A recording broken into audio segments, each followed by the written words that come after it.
C'est déjà, si tu veux, comprendre le ce pourquoi. En fait, qu'est-ce qu'une prière, en fait? C'est-à-dire que si on commence pas déjà à se questionner, si tu veux, sur la nature de ce qu'on est en train de faire et le ce pourquoi on le fait, inévitablement, on risque de tomber dans des automatismes où on fait, mais sans vraiment ressentir quoi que ce soit. Alors, la première chose que moi, en tout cas, j'incite les gens à réfléchir sur le bien fondé de la pratique elle-même, à quoi elle sert. Et à partir du moment où tu commences à questionner ces choses-là, éventuellement la saveur de la prière. Alors déjà, il faut comprendre que spirituellement, il n'existe aucun être humain qui fonctionne d'une manière linéaire, à moins que tu sois un ange.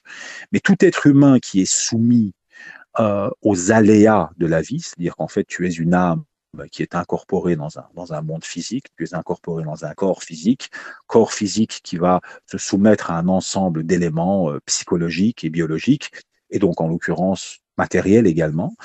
Tu es dans un corps matériel, inévitablement, tu vas toujours osciller dans ton cheminement spirituel. Et cette oscillation va entraîner qu'il y a des moments où tu vas ressentir une paix intérieure qui sera plus intense. Il y a des moments où tu seras énormément perturbé, il y a des moments où tu vas énormément souffrir, il y a des moments où tu vas goûter en fait à plusieurs états de ton parcours.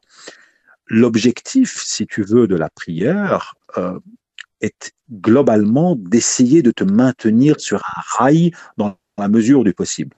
C'est-à-dire qu'en fait, étant donné que ton âme est incorporée dans un corps physique, dans une psychologie et dans une dimension euh, spatio-temporelle, c'est-à-dire tu es soumis au temps, tu es soumis à la matière, inévitablement, la tendance naturelle de ton état va être l'oubli. En fait, tu sais même plus pourquoi tu fais ce que tu fais. Tu te réveilles le matin, tu te laves les dents, tu vas travailler ou tu vas pas travailler, tu prends ton petit déjeuner, tu vas jouer avec tes amis, tu vas vaquer à tes occupations. Et donc, l'état naturel de l'incorporation dans le monde physique, c'est l'oubli. C'est la raison pour laquelle on a la sourate Asr. Donc, en fait, sauf ceux qui s'enjoignent mutuellement à la patience et l'endurance. Et donc, une des, une des fonctions de la prière, c'est le rappel. L'islam, en tout cas la religion de l'islam, quand je te parle pas de l'islam en tant que concept métaphysique, je te parle de l'islam en tant que religion. Ça veut dire l'ensemble des rites et la prière en première, parce que c'est le rite qui est le plus important. Sans prière, en fait, la prière, c'est la fonction la plus importante de la religion. C'est le fait de te rappeler, en réalité, ce que tu es, d'où tu viens et vers où tu vas. Et une des conséquences éventuellement de cette prière, c'est de te permettre de goûter un tout petit peu à la paix. Si tu ne goûtes pas à cette paix, c'est que ta prière, premièrement, tu ne la comprends pas. Tu sais pas pourquoi tu pries. Donc, en fait, tu pries d'une manière mécanique. Tu pries d'une manière où tu ne fais que répéter des mots. Tu fais de la gymnastique. Alors, il faut pas arrêter, hein. Même si tu es dans cet état-là, il faut pas l'arrêter. Mais il faut ajouter à cela la réflexion et l'introspection. La prière est un rappel. Rappel qu'en fait, tu n'es pas un corps physique uniquement. Tu es actuellement, en tout cas, tu vis une expérience incorporée dans un monde physique. Et rappelle-toi que la réalité transcende ce monde physique. Et donc, par conséquent, toutes tes angoisses, toutes tes pensées qui vont vers contrôler qu'est-ce qui va se passer demain, je dois faire ceci, je dois faire cela, tout ça sont des choses qui doivent être traitées, évidemment, mais ils n'incarnent pas la réalité avec un grand R, la réalité qui dépasse, si tu veux, cette dimension. Et donc, quand tu te rappelles que la réalité n'est pas euh, la réalité ultime, transcende la réalité matérielle, inévitablement, une des conséquences, c'est que tu commences à t'apaiser de l'intérieur. Et tu arrêtes de vouloir tout contrôler, tu arrêtes de vouloir tout gérer, parce que c'est tout simplement pas sous ton contrôle, et peut-être, Voilà, c'est ça. Et donc, une des conséquences de la prière, une des conséquences de cette prière, c'est de te rappeler la réalité.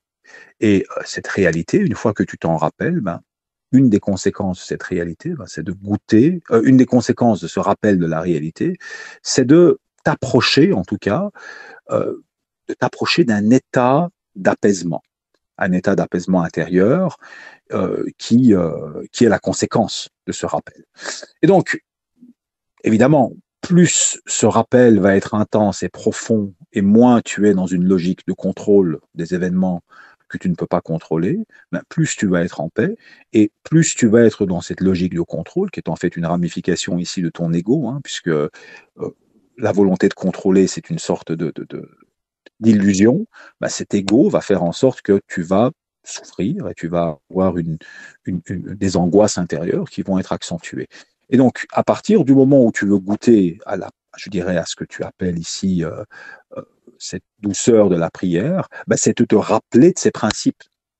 Et donc, essayer de mettre en pratique le rite même de la prière, qui est important, mais ne pas la détacher de la dimension intérieure de la prière, qui est en fait une communication intérieure entre toi et ton Seigneur.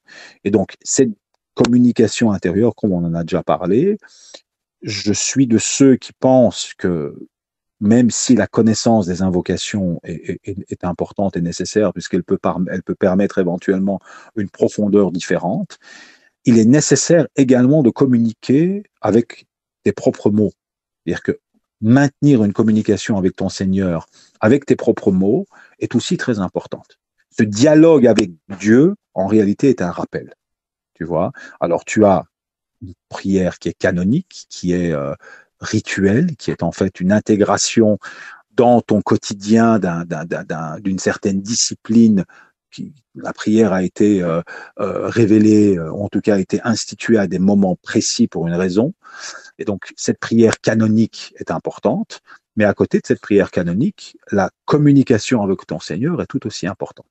Et donc, tu dois intégrer cette communication avec ton Seigneur. C'est la prière du cœur, en fait, la prière du qalb, pour que ton cœur communique avec Dieu. Et en te rappelant conceptuellement de ce que je viens de te dire, ben, tu vas augmenter tes chances de goûter un peu plus, peut-être, je dirais, à cette sérénité intérieure qui est une des conséquences de la prière. Et comme je te l'ai expliqué, c'est très théorique ce que je dis, parce que dans la pratique au quotidien, tu ne vas jamais pouvoir soit parfaitement être serein, et en général, les gens ne sont pas non plus 100% angoissés. Ils varient, en fait. Ils oscillent entre des états d'angoisse, des états de paix, et c'est quelque chose toujours entre les deux. Et si tu fais cela, on va dire, avec une certaine assiduité et avec une certaine discipline, ben, tu vas avoir tendance à bouger le curseur un peu plus, on va dire, du côté de la sérénité, et en espérant que tu puisses, on va dire, rester dans cet état de sérénité le plus longtemps possible, tout en sachant que l'état de ton intégration dans le corps physique va faire que de toute façon, les événements vont avoir un impact sur toi, et tout le défi va être d'amenuiser ces impacts en étant le plus aligné à l'intérieur de toi, et donc en l'occurrence avec la mental.